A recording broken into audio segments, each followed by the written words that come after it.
आज हम प्रतिरोध से संबंधित प्रश्नों को हल करेंगे। इस प्रश्न में बिंदु ए और बी के बीच तीन प्रतिरोध जुड़े हैं और हमें ए और बी के बीच जुड़े इन तीनों प्रतिरोधों का तुल्य प्रतिरोध ज्ञात करना है।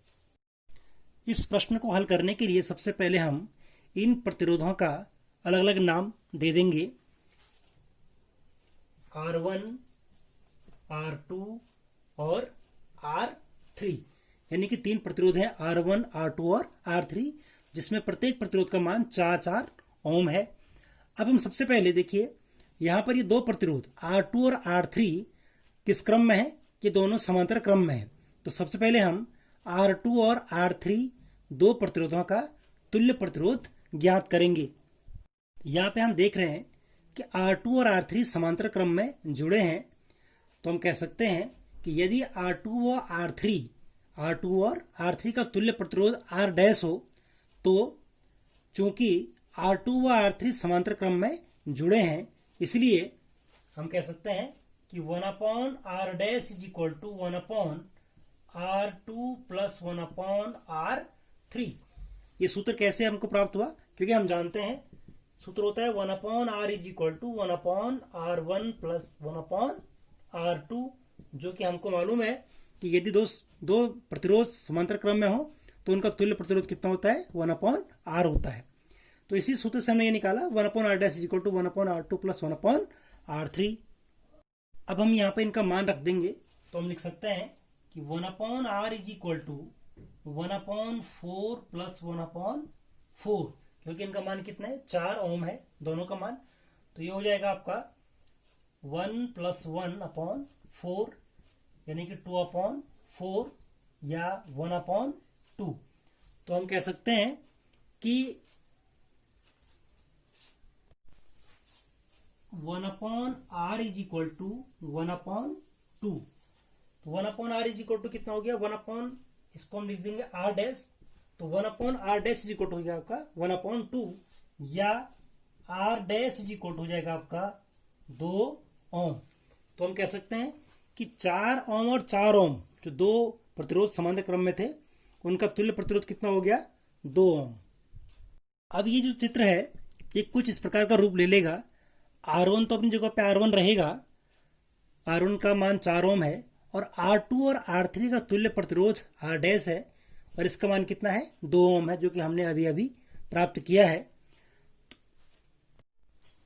चूंकि R1 व R डैश किस क्रम में है? श्रेणी क्रम में है, इसलिए R1 व R डैश का तुल्य प्रतिरोध कितना हो जाएगा?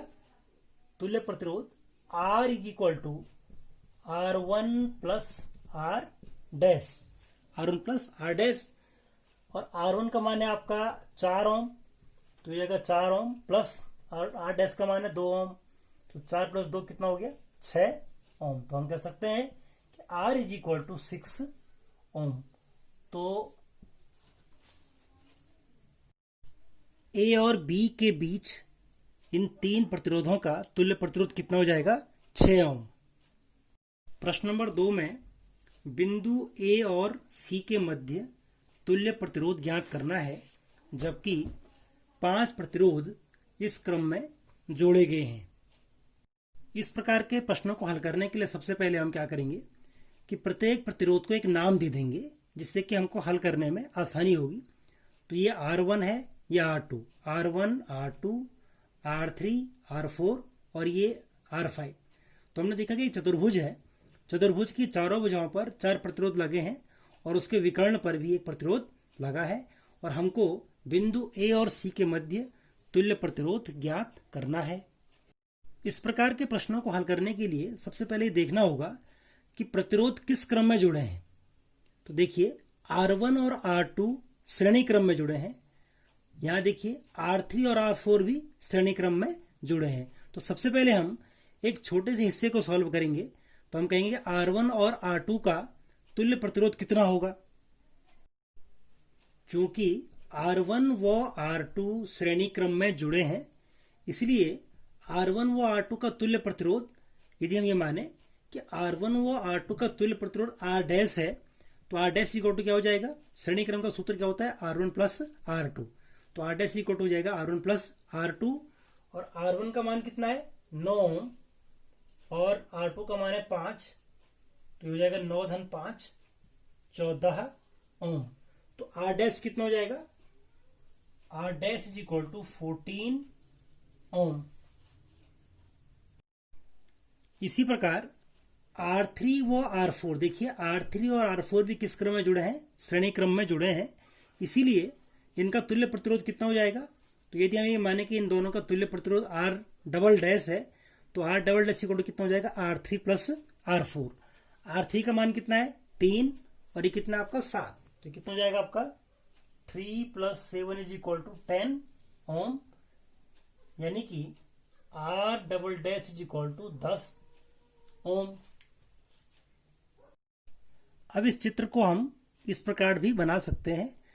देखिए R1 और R2 का तुल्य प्रतिरोध हो गया R डैश, R3 और R4 का तुल्य प्रतिरोध हो गया R डबल डैश, और विकर्ण वाला प्रतिरोध है आपका R5।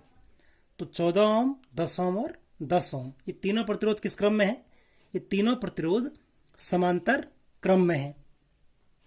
चूंकि R डैश, R5 और R डबल डैश समांतर क्रम में है, इसलिए तुल्य प्रतिरोध R, यदि मैं माने कि इन सबका तुल्य प्रतिरोध कितना है R, तो R का मान कितना हो जाएगा, इसके लिए सूत्र कितना है 1/R is equal to 1/R1 की जगह पे हो जाएगा R dash plus 1/R5 plus 1/R double dash, अर्थात 1/R is equal to 1/R dash का मान कितना है 14 ओम, प्लस 1/R5 का मान कितना है 10 ओम, प्लस R डबल डैश का मान कितना है 10 ओम, तो 1/14 प्लस 1/10 प्लस 1/10।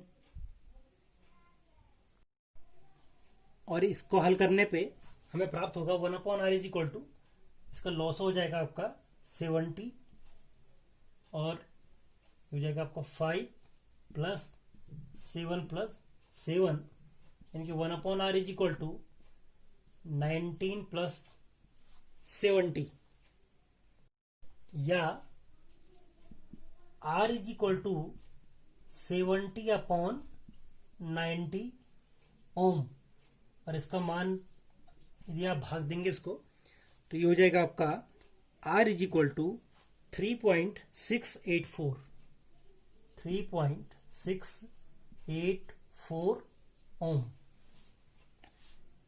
तो इस प्रकार बिंदु A और C के मध्य प्रतिरोधों का तुल्य प्रतिरोध R इज इक्वल टू 70/19 ओम, या R इज इक्वल टू 3.684 ओम प्राप्त हुआ।